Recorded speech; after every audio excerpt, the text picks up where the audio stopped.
back, relax, and maybe get yourself a snack. Me and you gonna have a little chat about books. Hey guys, so I'm here to do another SBFBO review, and this one is for Red Flags, which was a kind of different SBFBO read. It's actually a book which is sort of a monster hunter detective style book set in a bachelor-like TV show, which is a little bit of an odd premise to begin with, but I have to admit to The Bachelor and other dating shows being kind of an addictive guilty pleasure for me, where I just enjoy putting one on and seeing what crazy things the couples get up to. And this book is very, very inspired by The Bachelor. Even if you're not familiar at all with The Bachelor, you will probably be familiar by the end of it, but if you are familiar, then there are some Easter eggs and harking back to some things that the show does, stereotypical things and other things that the show does. So yeah, it's not affiliated with The Bachelor in any way, but it's definitely hugely inspired by that show.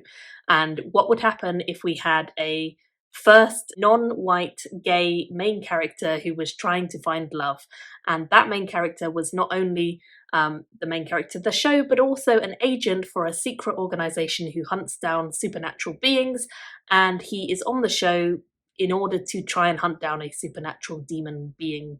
So it's a pretty weird concept, but it kind of works.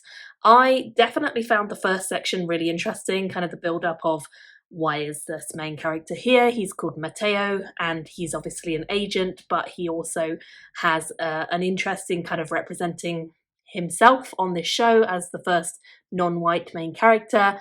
He has a lot to investigate. He knows that there is clearly something supernatural going on, but not quite where or who.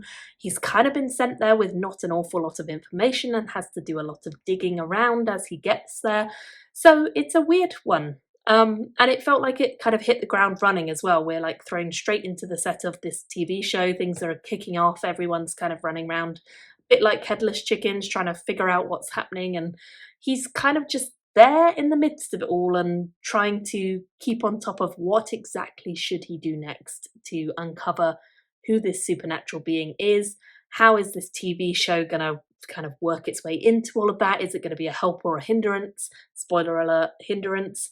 So yeah, it's definitely a weird, wacky concept, but somehow I kind of think it works if you like that kind of trashy TV, reality TV inspired setup. I will say, I expected a lot more romance in this book than we get. We do get romance, it is there, and it's a pretty key part of the plot, but we also have a lot of gore, a lot of violence, and some pretty brutal moments that are quite savage and quite gory and described in quite some detail. So I will say, do not read this if you're squeamish, because it was pretty ugh to me, more than I expected. I would say it's almost on a horror level with some of the goriness. So yeah, just bear that in mind.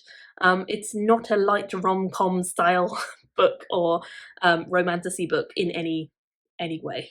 It definitely has some romance elements, but it is more of a monster hunt set in this world, I would say. Matteo as a character, I thought he was fun, he was confident, he was good with his abilities and easy to kind of be likable.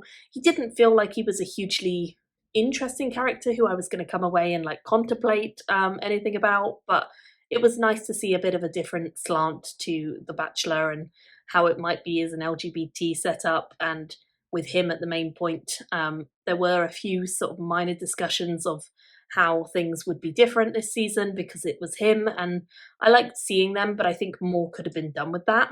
I do think romance, even though it's not the main theme of the whole thing, it's definitely there. There are lovey-dovey moments. They do kind of set up dates for them, much like the show The Bachelor does.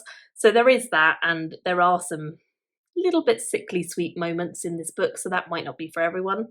I did find that there were a couple of moments that were a little bit unpredictable and a little bit out there, and although some things were potentially predictable, there were other moments that I was a little bit surprised by the plot and where we went, so I think it was a good mixture overall. I think the first half worked better for me than the second half. The second half is a little bit of a bloodbath and there's a lot of gore and guts and demons, so I will say that it's it's more than I expected it to be in the end.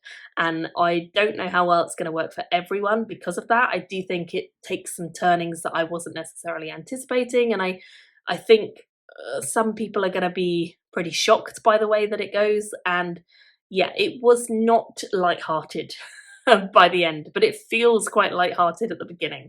So just bear that in mind. I ended up giving it like a 3.25, which is sort of 6.5 out of 10 for SBFBO. As I say, it definitely kind of ticked a lot of boxes for me with the first half, and it was only the second half that I didn't love as much and I found a little bit much for me personally. But if you go into it knowing those things, potentially you'll enjoy it more. And I do think that this is going to be something that a lot of people would potentially enjoy because it is different. It's very wacky, it's out there, it's following some stuff that a lot of people love, but doing it with a new twist and a new look at the way things could be, and throwing in monsters to the mix. So I think if you like horror, if you like any sort of trashy TV stories, then this could be something that you would really enjoy. And I'd love to hear if it is something that appeals in the comments below. Thank you all so much for watching. I'll see you soon in another SBFBO review. Bye! Thank you for watching my video today. Go pick up a book, then come back and chat with me again.